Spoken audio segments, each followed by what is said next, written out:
Rapture of the wicked. Notice that our Lord instructs us that as the days of Noah, thus shall it be. Okay then, how was it in the days of Noah? Who was left and who was taken away? For as in the days that were before the flood, they were eating and drinking, marrying, and giving in marriage, until the day that Noah entered into the ark, and knew not until the flood came, and took them all away. So shall also the coming of the Son of Man be. Did you catch that? It was all the wicked who were eating, drinking, and marrying that were taken away, not Noah and his family.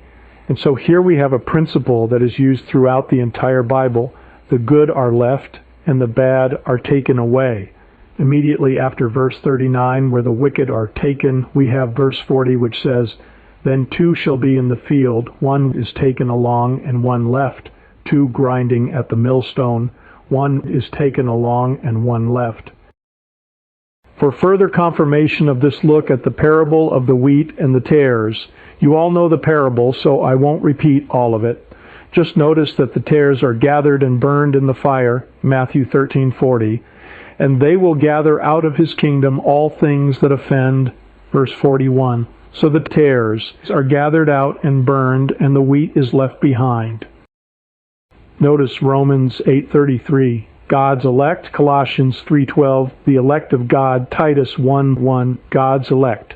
Now look at Matthew 24:22.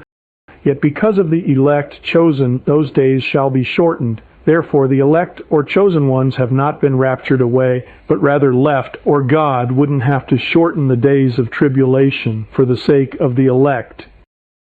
Didn't our Lord clearly pray to his Father, "I am not asking that thou shouldst be taking them away out of the world, but that thou shouldst be keeping them from the wicked one"? John 17:15. One more. Again, the kingdom of heaven is like unto a net that was cast into the sea, and gathered of every kind, which, when it was full, they drew to shore, and sat down, and gathered the good into vessels, but cast the bad away. So shall it be at the end of the world. The angel shall come forth, and sever the wicked from among the just, and shall cast them into the furnace of fire. Clearly the good are retained and kept, but the bad are severed and taken away. If ever there is to be a rapture, it will be a rapture of the wicked, not of the saints. Now, a few scriptures to show that it was always God's intention that the righteous remain on this earth.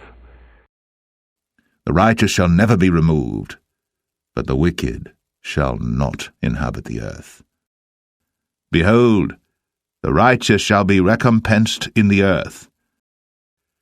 Take away the dross from the silver, take away the wicked from before the king. They are as stubble before the wind, and as chaff that the storm carrieth away.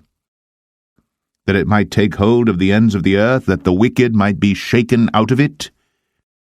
The removing of those things that are shaken, as of things that are made, that those things which cannot be shaken may remain. Wherefore we, receiving a kingdom which cannot be moved. Jesus said he was going to his Father in heaven to prepare a place for his apostles. Peter said that Christ regenerates us into a living expectation through the resurrection of Jesus Christ from among the dead, for the enjoyment of an allotment incorruptible and undefiled and unfading, kept in the heavens for you. And yet we know that Christ brings these treasures back to earth. Why do we think it is any different for the Gentiles? It is not different. We have a building of God, an house not made with hands, eternal in the heavens. But are we unlike the Jews in that we really go to heaven to receive our treasures? No. Next verse. For in this also we are groaning, longing to be dressed in our habitation which is out of heaven. There are so many scriptures like this that contradict the rapture theory. Look at this one.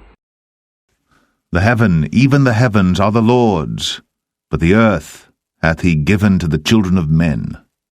For we are your glorying, even as you also are ours, in the day of our Lord Jesus. Not in the rapture, but in the day of our Lord. I seriously doubt whether anyone could prove to us that the place where God dwells, heaven, is actually a specific geographical location so many light years from the Earth on some galactic rock in outer space. In the same way, eternity is not a very long time. They are both a condition or a realm. God is in us while He is in heaven, while He is also simultaneously everywhere.